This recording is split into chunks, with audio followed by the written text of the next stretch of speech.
Natolotra tamin'ny fomba ofisialy ny fahenina ny volana oktobra 2024 tao feno Aivohi fotaka distrika Namboasary ny ivon-toerana RRT na Rural Rapid Transformation adika tsotra hoe ivon-toerana fampandrosoana haingana ny tontolo ambanivohitra.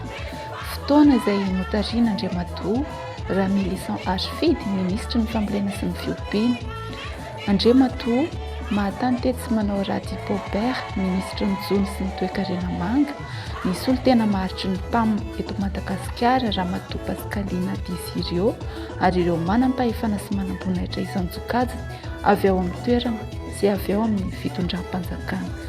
Izao fotodrafitrasa izao izay tena mamaly mivantana ny hanatrarantsika fahavitateran-tsakafo ary tena anatin'izany fahavitateran-tsakafo izao fotodrafitrasa apetraka izao fikaroantsika lalana mandeha amin'izany tomponasa mpivavy hitantsika ao tety isinga anaty fotodrafitrasa tetsika dia hitantsika fa tena vaholana mamamalaky ny fahasahiran'ny vahoaka ary manova ny fiainan'ny vahoaka amin'ny fomba aingana ny fotodrafitrasa manaraka iteny apetraka reny miaraka amin'ny gouvernemanta iteny. Sehatra telo lehibe no ampifandraisana sy entina mampandroso ny maha olona sy ny fari-piainan'ireo mponina amin'ny alalan'ny tetikasa RRT dia ny rano, ny sakafo ary ny angovo sy ny herinaratra. Ny site RRT misy efatra ao anatin'ny région Anosy sy Androy, roa ho any Anosy, roa ho any Androy. Ho any Anosy Anjamahavelo sy Fenoaivo, ho any Androy Ankako sy Talakiba. Anankitelo no antom-pijoroan'ny RRT.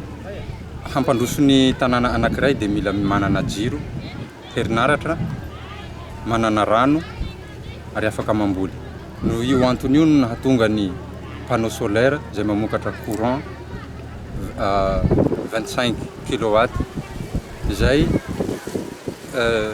namoronana sous-activité maromaro izay tantanina comité de gestion. Ao anatin'izany ny soudure, ny multiservice, ny coiffeur, coiffure, cuisine ou transformation alimentaire, ny broyeur ary ny fambolena sous-serre. Fambolena sous-serre dia mihatra amina tany, dia faharoany ao koa ny fambolena hydroponique izay tsy mila tany fa rano fotsiny no amokarana azy. Tsy aivina fa fiara-miasan'ny ministeran'ny fambolena sy ny fiompiana sy ny PAM no nahatontosa izao tetikasa izao. Miisa efatra ny ivon-toerana RRT apetraka ka ny roa ao amin'ny faritra Androy ary ny roa ao amin'ny faritra Anosy.